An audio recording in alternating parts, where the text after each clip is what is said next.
Okay, we're going to start a little video series on the semi-liquid private alternative space and why we've made such a significant commitment to it over the past year. It might seem rushed, right? Like it might seem like, wow, this is coming out of nowhere. So I thought giving you a little history on where Somerset has been with alternatives might help sort of set the bigger picture of where we're going and why we're here now. So let's go back to the beginning of my career, 2007 through 2009. I worked at a large wirehouse firm.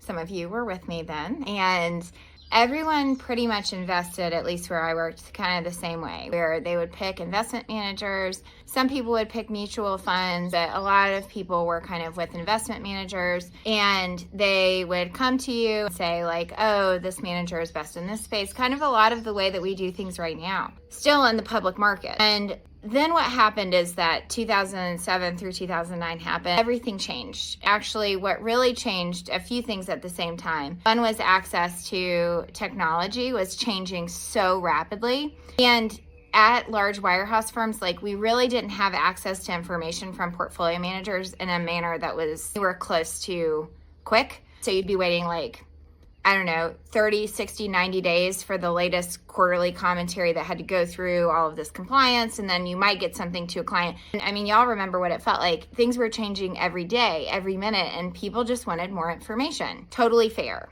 Then what happened is that a lot of advisors decided to take things in their own hands. They decided to become portfolio managers themselves, or kind of like switch where they were the investment strategist, and they could do that because of investments called ETFs or index funds in some cases. So if they could all of a sudden be in control over those pieces, they could get information to clients faster, and that made them look like a better advisor. I was still new here, so I didn't feel comfortable doing that. And I also was thinking, okay, how is Joe at the desk next to me like all of a sudden really good at this, right? Like it didn't make sense to me.